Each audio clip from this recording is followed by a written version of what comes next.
Hi, friends. Welcome back. I'm sorry about last week. I missed an episode. I wasn't feeling well. I had to take a little bit of a pause and give myself permission to do that. I'm feeling better this week, and I'm excited to get back to you. If h- this episode that I'm about to give, if you've ever had been handed a prescription and you felt your stomach drop, then this is the episode for you. Today, we're talking about something that doesn't get said out loud enough. The fear of starting a medication or a treatment, the hesitation, the Googling, the spiraling, the what if this makes things worse thoughts. And if that's you, you're not alone because I for sure have been there too. And I have talked to several, countless other people, women that have been in this position as well. Um, you get 1 hour with your doctor the first time you're diagnosed, if you're lucky, and you walk out there with a prescription and don't worry, you'll be fine. And that's it. So let's like normalize the fear. Let's just call it what it is. This fear makes sense. It really does. You're already dealing with a body that feels unpredictable, and now you're being asked to trust something new that's going into it. So you're going to ingest this new medication, and we're just going to trust our bodies that are super unpredictable, and we have no idea. There's no way to predict how it's going to react to this medication either. Um, it's not just to take this and you'll be fine. It's a what are the side effects? What if I react badly? What if this changes me? What if I don't take it and I regret that too?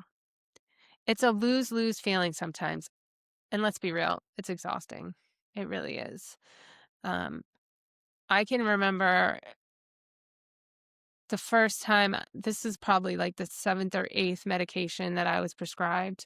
And it was one of those injectable Humira, Enbrel, whatever the medication was. I honestly don't even remember, but and I had to inject it myself into my thigh, and it was an auto pen thing.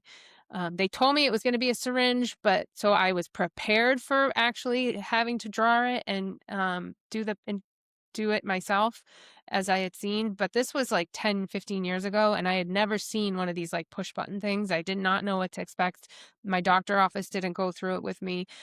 So I sat in my bathroom and I had this medication, and it took me, I don't know, 25 minutes the first time I ever did it, um, to do it. I just sat there hemming and hawing, scared to death, didn't know what to do, didn't know what to expect, hope I was going to do it right. What if I did it wrong? What if I drip the medication out? And what if I don't get it?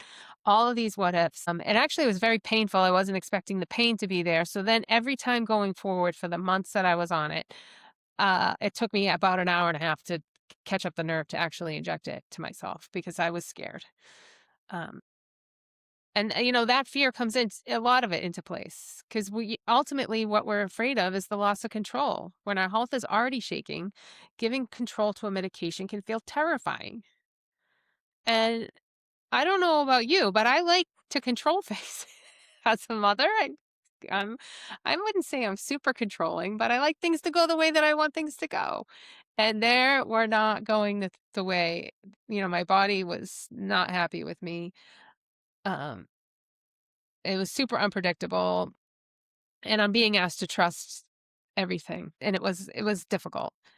So that medication ended up not working for me, and I had to get over that and move on and try another one. I think where some of the fear is also coming from is information overload. We are literally bombarded every single day with the next miracle treatment, but also the next horror story online of what these medications are doing to you.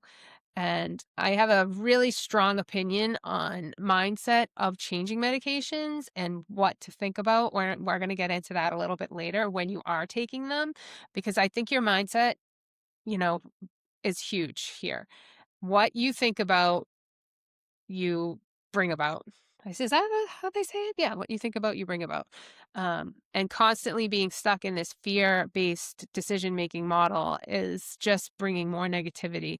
So we're going to talk about that in a minute. But another place that fear comes from is trust, trusting our doctors, trusting the system, trusting our own instincts when everything feels confusing. It's just it's not just the medication, it's everything that's wrapped around it. We have to trust our own bodies to respond in a way that will be healing when we don't trust our own bodies to get out of bed in the morning. It's a very conflicting place to be. The internal battle, there's a part no one really talks about and you're sitting there thinking, I want to feel better, but what if this makes it worse?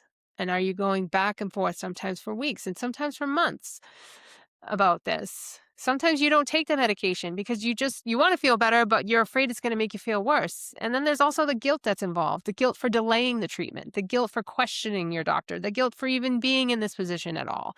It's a mental load on top of a physical load.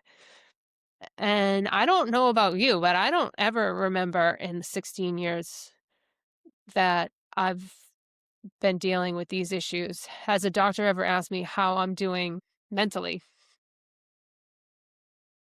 I don't think anyone's ever asked me that. How are you feeling? They'll say that, and then I tell them I'm whatever. I never we no no one's ever talked to me about the emotional side of this, outside of any sort of holistic person that I've seen. Those people have, but as far as like, my rheumatologist goes, and I've had several because I've moved and insurance has changed over the years, and I've had to switch it up. But no one's ever talked to me about the mental load on top of the physical one. Uh, so let's talk a little bit about a healthier way to approach all of this, because I don't think the goal is to eliminate the fear altogether. I think the goal is to make a decision with the fear, but just, not be ruled by it. A few things that have helped me is to ask better questions. I wasn't very good at this because I was 29 when I was diagnosed and I didn't have a single clue about the medical system or how it worked or insurance. I was a healthy kid person. I was, you know, outside of a sports injury, I literally never went to a doctor because I just was healthy. So this whole world was so new to me, and it took me a long time to realize that I have to ask better questions. Like, what are the real risks? Um, because like the insert in the medication is scary. What are the benefits? What happens if I wait? How long is it going to take for me to get joint damage? Can I pause on this for a minute? I need to reflect on this. Is it, because ultimately they make you wait on these medications. You can take this medication, X medication, and you have to be on it for 6 months to 9 months before they'll say whether or not you have failed it or if it's working for you. So, time is of the essence, but you have time to wait and you have time to try to eliminate the noise. Not every story online is yours. Let me repeat that. Not every story online is yours. And just because somebody failed a medication and had a horrible reaction to it does not mean that you are going to fail that medication and have a horrible reaction to it. Everybody is different and everybody will react differently. And you have to give yourself enough space and permission to go slow and to navigate your path the way that you feel is best in the decision processing that you're making. So you can take time to process it. It doesn't mean you're failing. It's more important to remember that doing nothing is also a decision and it deserves the same level of thought. Now, I'm not suggesting you don't do anything and you ignore this disease and you just, have miserable joint damage because that's not what I'm saying at all. But I am saying it is okay to take a pause and think about what you're doing and being okay with it. Um, I will say one of the things that I really, because I went 5 or 6 years without medication. Do I advise that? No. Do I regret it? Also, no. Would I do it differently? Yes, I would. So I should have gone back to medications a lot sooner than I did. I think I would have had less damage, but I needed to go through that. I needed to know that I had done everything that I could possibly do to make myself healed or better in order to fully let go of the fear of these medications and what they were going to do to me. because now I've tried everything in the book. I've put myself into financial hardship for this. I've done every single thing that I can do. And I'm now in a position where I'm starting to get damage that is irreversible. And I have got to make a better decision than just doing nothing or just doing all the other things. I needed to marry the two. So I don't regret the decision, but I needed to admit to myself a lot sooner than I did that this wasn't working. And I needed to make peace with that decision. It was hard and it was heavy and it took me a long time to get there. But the truth is that peace doesn't always come from knowing you made the perfect choice. It comes from deciding that you're going to think about the choices you make and you're going to make them in a rational,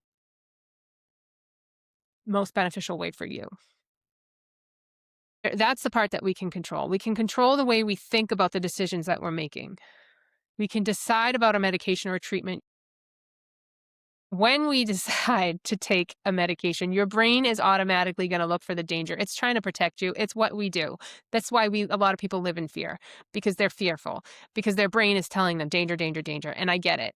I've been there. But sometimes it goes into overdrive. It's worst case scenario, what ifs stories what ifs that haven't even happened. And then you get stuck in this analysis paralysis, fear mongering treatment mode here. So instead of trying to shut it off completely, what I tried to do is redirect. I mentioned this before. In my mindset, I've tried to use simple affirmations. When I first went back to medications, I was a huge advocate of not taking any medication. So it was a struggle for me. But I read a story about a woman who started taking medications, and as they were being injected into her, she was doing, I think it was a infusion medication. She sat in the room, and instead of the fear of, oh my God, how is this going to make me feel? Is this going to give me cancer? Is this going to make me sick? She sat there and she said affirmation after affirmation of this medication, and she was visualizing in her head, this is going to sound crazy, but these medications actually affecting her cells and healing cells and getting rid of cells that were damaged, and saying, giving herself permission to see healing inside of her body as she was taking this. Now, they say what you focus on, will becomes your reality, right? So she was really trying to focus on the medications working for her and not the medications giving her these horrible side effects. And she said it made all of the difference. So that is basically what I tried to do.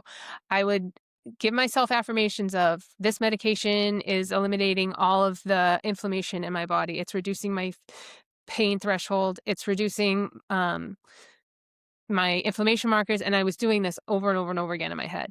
And that sounds a little fluffy and a little woo-hooey, but again, what you focus on, you grow on. So I was just trying anything I could do to get this fear out of my head. And now when I go for my infusions, I don't even think about it anymore. Now I've been on this one for a while, so I've had no side effects. I feel better. It's been going well. But I think I had to eliminate the fear of going back on the medications. And one of the ways I could do that was to train my brain to think about the positives that could come out of this and not think about the negatives that could come out of it. I think that's what I'm trying to say here. I might have got a little off track with that, but what if it works? What if it works? What if this is the treatment that's going to work for you? And what if you tell yourself it's going to work? Your mind has power. I tell this to my kids all the time. Your mind is a very powerful place. Whether you think you can or you think you can't, you are correct. So whether you think this medication is going to heal you or if you think this medication is going to destroy you, unfortunately, you might have a little bit of say in that. What is that called? I forget what it's called. Anyways, but this mindset shift and affirmations tools that I used really helped me to get over this fear of medications and fear of treatments. And you know what? Everything in life is trial and error, and from the day you're born, the first steps you take, it was trial and error, and it's going to be that way until the day you die. You're going to try things that are going to work, and they're not going to work, or they're not going to work, and that's going to be fine. So instead of this constant fear, I'm going to shift the inner dialogue. What if this goes horribly wrong? How about I'll try whatever comes, one step at a time. I'll handle whatever comes, one step at a time. I will give this a shot. It's one step at a time. I'm scared of making the wrong decision. I made the best decision I could with the information I have right now. So maybe the affirmation is a simple, this is the best medication I have at my disposal right now, and I'm going to try it and give it a shot to work. These shifts, they don't erase the fear, but it takes it down from a 10 to something more manageable. And that's what we're all trying to do with these different treatments. We're trying to make it more manageable. I think I touched a little bit on this, but a few things I've told myself: I'm allowed to make thoughtful, imperfect decisions about my health. My body deserves support and not fear. I don't have to predict the future to take the next step. I can trust myself to adjust if something doesn't feel right. Go with your gut. Especially as mothers, we have this good gut intuition. And if you just don't think that this is feeling right, then trust that. This decision that I'm making right now, this was a tough one for me, does not define me. It's just one step in my journey. This decision that I'm making right now does not define me. It's just one step in my journey. And I'm not powerless in this process. I can use positive affirmations and prayer and all of that. If it does nothing else, it shifts your mindset into a happier place, which has an effect on your body and on your attitudes and the way you live your life. When you're constantly in this fear model, it's a constant battle. You don't feel good. You're miserable. Your brain's telling you that it's miserable, and everything is just dark and depressing. So what we want to do is choose progress over paralysis. Today is a baby step, and that's okay. Today, my only step is my body deserves support and not fear. And I'm just going to say that 100 times today. I'm going to say that 5 times today. I'm going to say that 3 times today. It doesn't matter what it is, but say it, and say it with meaning. My body deserves support and not fear. I don't have to predict the future to take the next step. I can move in faith of the next step, that something is going to change for the positive by this decision that I'm making. You don't need a huge routine. This can be very simple. It can be brushing your teeth, put a Post-it on your mirror, and when you're brushing your teeth, I'm not powerless in this process. I have power. I'm not powerless in this process. I have power. I'm not powerless in this process. This decision doesn't define me. It's just one step in my journey. This decision doesn't define me. It's just one step in my journey. Take the pressure off. Take the pressure off. When your mind starts spiraling, and it will, and it does, pause, take a breath, pick one sentence that feels true enough and repeat it. That's it. Not because you fully believe it yet, but because you're practicing believing in something that helps you move forward instead of staying stuck. You're practicing something that helps you to move forward instead of staying stuck. So yes, it's okay to take the time you need, but you do need to move too. And take the time and then make the decision to try, and be okay with that decision. Be okay with that decision. And you know what? Making peace with the decision doesn't mean you're never going to second guess it. So acknowledging that is important. It just means that you're going to stop letting fear run the show. It means that you can say, I've thought through this. I've asked the questions, and now I'm going to move forward and support myself along the way. And that's what peace actually looks like in this space. I'm at peace with the decision I made. I asked the questions. I thought it through. I'm moving forward to support myself, and I have some power in this. And that's what peace is going to look like. So I hope this was helpful.